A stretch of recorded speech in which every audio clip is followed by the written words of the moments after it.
जय भीम, नमस्कार। मैं हूं अशोक दास। भारत कहते हैं जातियों का देश है। यहाँ पे माना जाता है कि हज़ारों जातियाँ हैं और ये भी बात कही जाती है कि जातियों में जो लोगों को बाँटा गया है उसके पीछे एक साजिश रही है और कुछ लोगों ने अपने स्वार्थ के लिए जातियों को बाँट दिया है। लेकिन अब वो जब जातियाँ शिक्षा ग्रहण करने लगी हैं और उभर के सामने आ रही हैं तो फिर अपना इतिहास ढूँढने लगी हैं और तमाम जातियाँ जिनको पिछड़ा माना गया था, जिनको दलित माना गया था, उनका इतिहास अब ज़मीन के गर्भ से सामने आने लगा है। ऐसे ही एक समाज है राजभर समाज, जो कहा जाता है जिसके बारे में कि वो शासक जाति थी, फिर उसको इतना नीचे कर दिया गया, इतना उसको दलित बना दिया गया कि वो इतनी पिछड़ गई जाति कि फिर आज उसकी आर्थिक स्थिति देखी जाए तो बहुत ख़राब है। हमारे साथ हैं एम.बी. राजभर जी।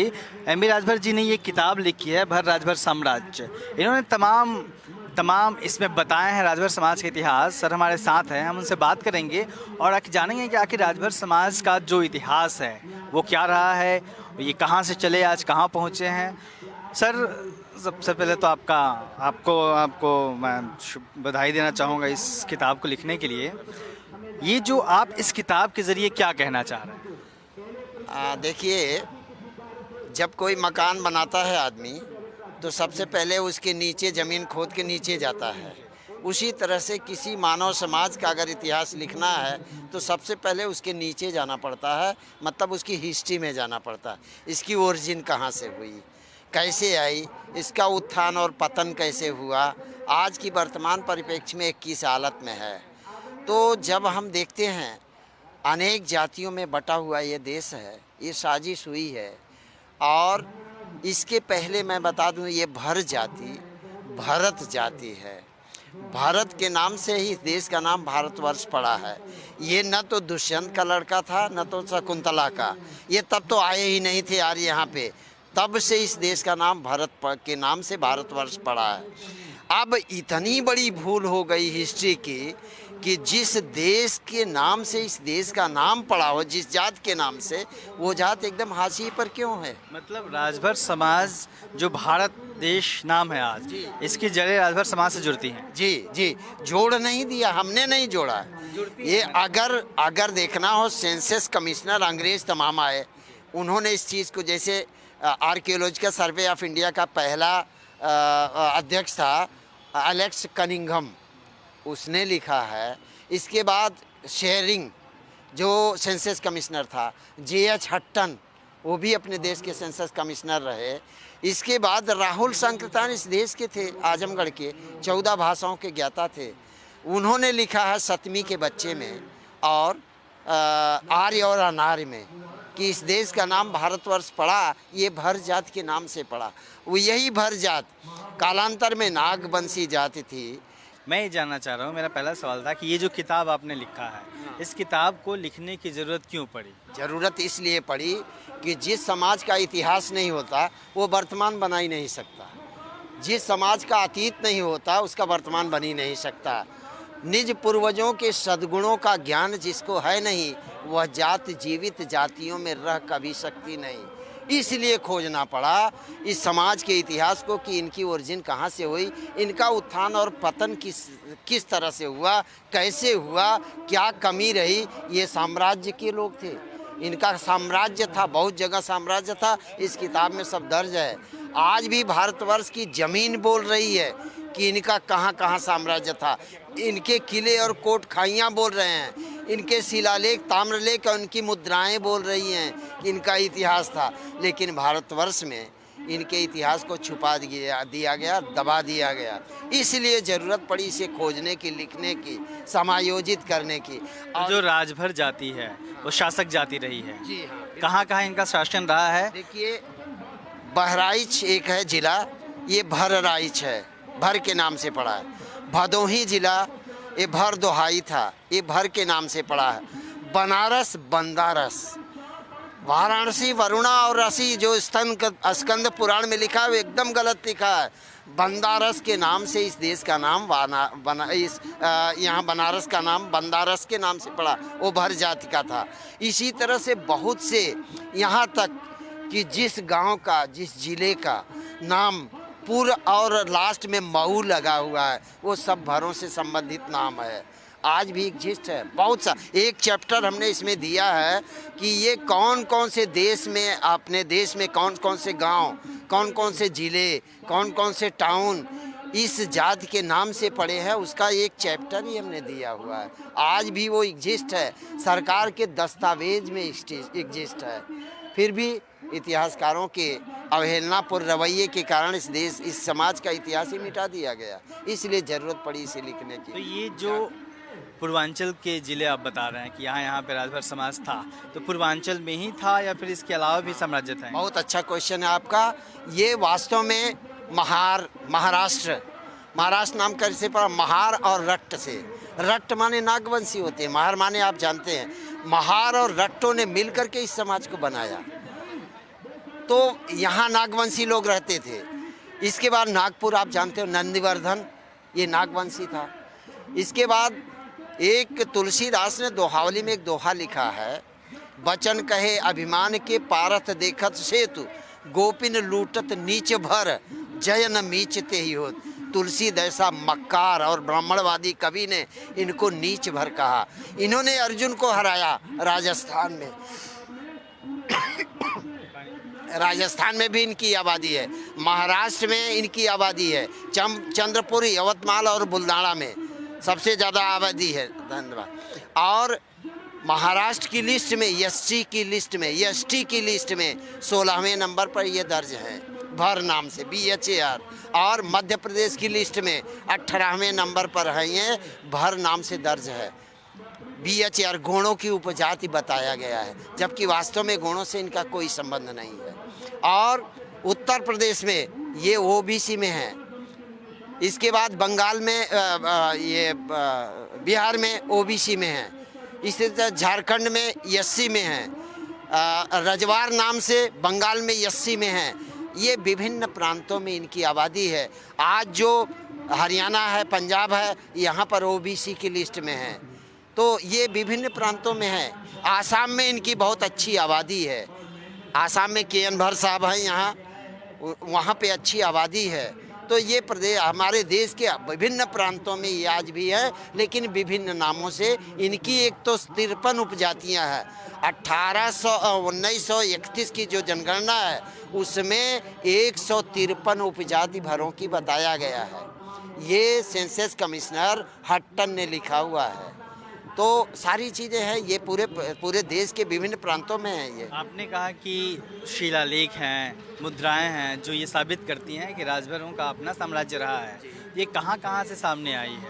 ये देखिए, KP जायसवाल एक हुए थे, आर्कियोलॉजिकल सर्वे ऑफ इंडिया के प्रेसिडेंट हुए थे, इंडियन, बंगाल के थे, इंग्लैंड से उन्होंने PhD किया था। उन्होंने आर्कियोलॉजिकल सर्वे ऑफ इंडिया की 1933-34 की जो रिपोर्ट है, उस रिपोर्ट को एक बुक बनाया है।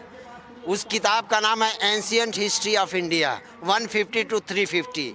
ये 150 से लेके 350 ईस्वी तक 200 वर्षों का इतिहास भरों का है, भारसियु नाम से। ये किताब, आपको ताज्जुब होगा, ये किताब मद्रास यूनिवर्सिटी में क्लास में प्रेस्क्राइब बुक है। यूनिवर्सिटी ने प्रेस्क्राइब में उस सिलेबस में रखा है। ये हिस्ट्री उत्तर प्रदेश की है, ये मद्रास में पढ़ाई जाती है। पुनर्नवा किताब डॉक्टर हजारी प्रसाद द्विवेदी बलिया के, उन्होंने पुनर्नवा किताब लिखी है, जो बलिया से लेके बनारस तक जो भारों की लड़ाई हुई है अन्य जातियों से, इसका इतिहास है। ये किताब गुजरात यूनिवर्सिटी में, अहमदाबाद यूनिवर्सिटी में प्रेस्क्राइब बुक BA में पढ़ाई जाती है। ये सारा उत्तर प्रदेश का इतिहास एक जगह मद्रास में, एक जगह गुजरात में पढ़ाया जाता है, लेकिन यहाँ नहीं पढ़ाया जाता। उसी KP जायसवाल की किताब में सोने के सिक्के दिए गए हैं। इनके सोने के सिक्के चलते थे, इनकी मुद्राएं चलती थी, इनके शिलालेख हैं, उसमें सारी चीज़ें ब्यौरेवार दी गई हैं। ये सरकार का दस्तावेज है, मेरा नहीं। लेकिन दुर्भाग्य है कि BD महाजन, ये दिल्ली का राइटर हैं, अब डेथ हो गई उनकी, वो BD महाजन जी किताब लिखी है जो MA में पढ़ाई जाती है इंग्लिश में, हिस्ट्री ऑफ इंडिया।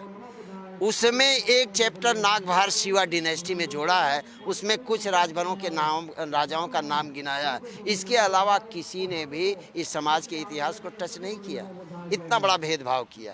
तो साम्राज्य की बात हो रही है, तो मैं आपसे पूछूं, कहाँ से कहाँ तक फैला हुआ था साम्राज्य और किस वक्त था, वो कौन सा दौर था?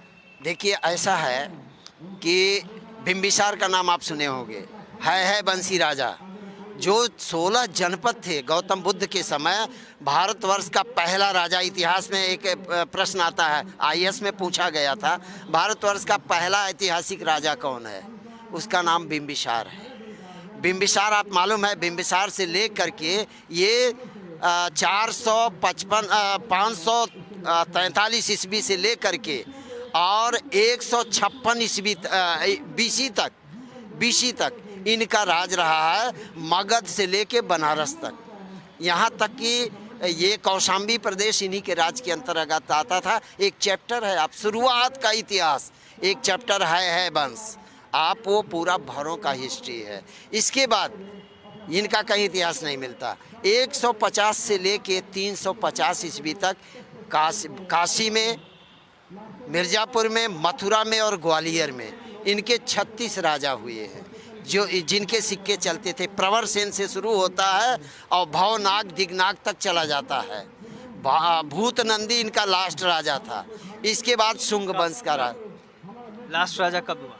ये लास्ट राजा हुआ 153 ईस्वी में, 350 में, सॉरी 350 ईस्वी में इनका लास्ट राज गया है।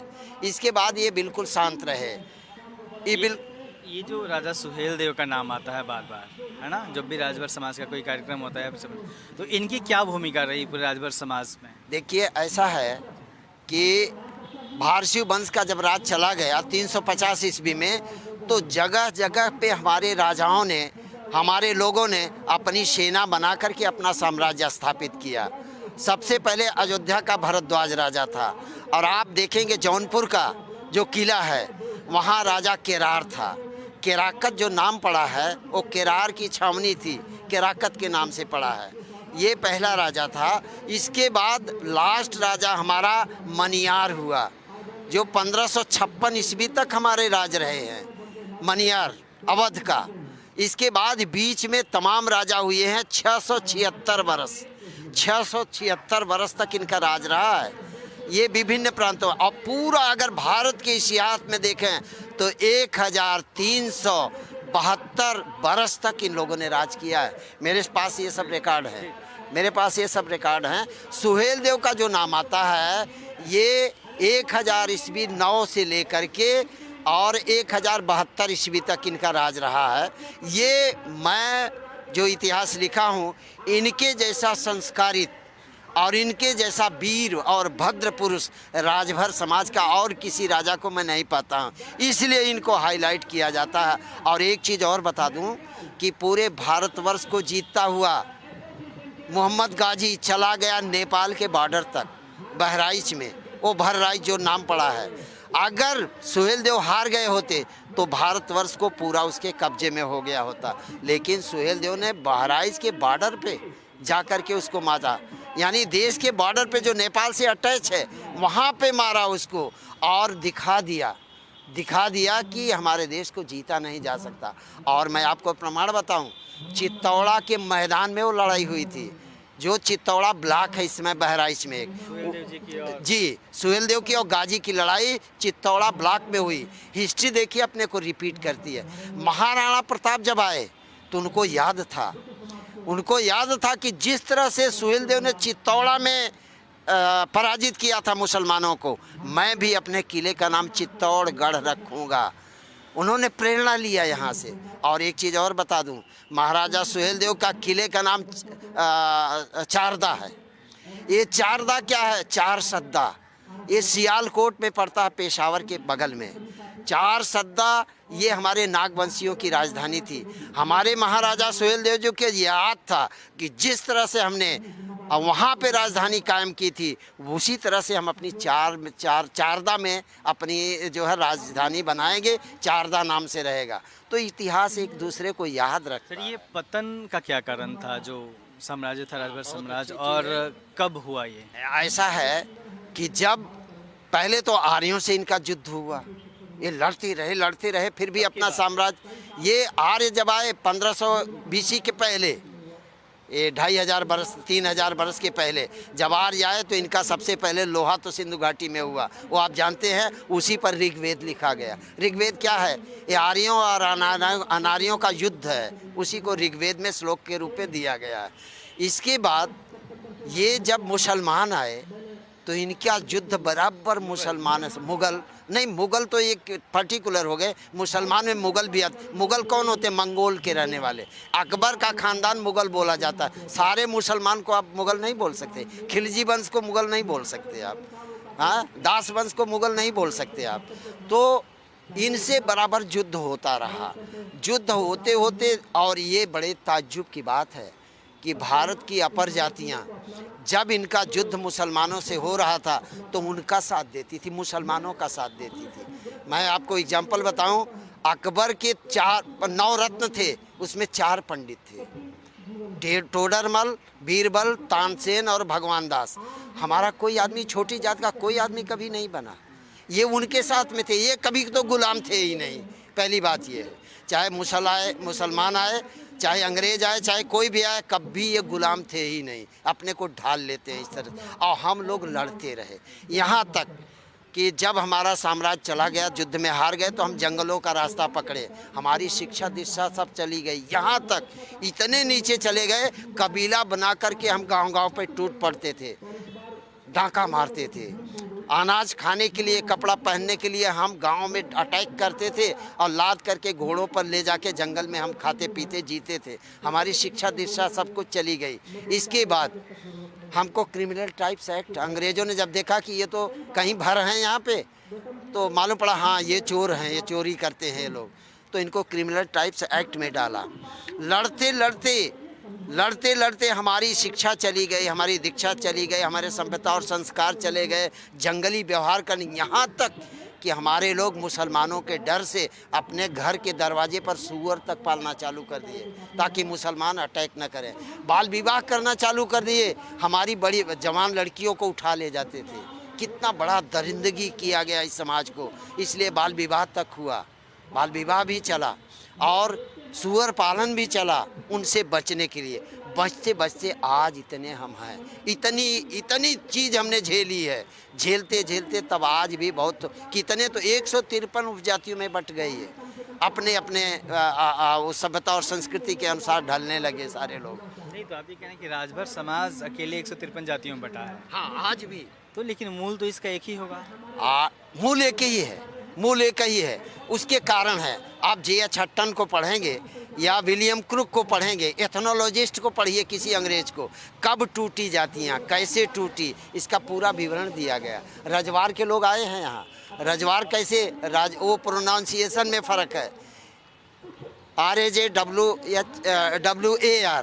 तो बाबा साहब ने जो 199 पेज पे, आप पढ़िए, बाबा साहब writing in speeches first volume 199 page पे बाबा साहब ने दिया हुआ कौन कौन सी जातियाँ इनसे टूटी हैं, इनकी जनसंख्या कितनी है, कहाँ कहाँ रहते हैं, लिस्ट बनाई है। और गवर्नमेंट ऑफ इंडिया एक्ट 1935 बाबा साहब ने उसमें वर्णन किया है। उसमें 9 कैटेगरी जो बनी थी, हमारी बहुत सी उपजातियों को उसमें रखा गया है।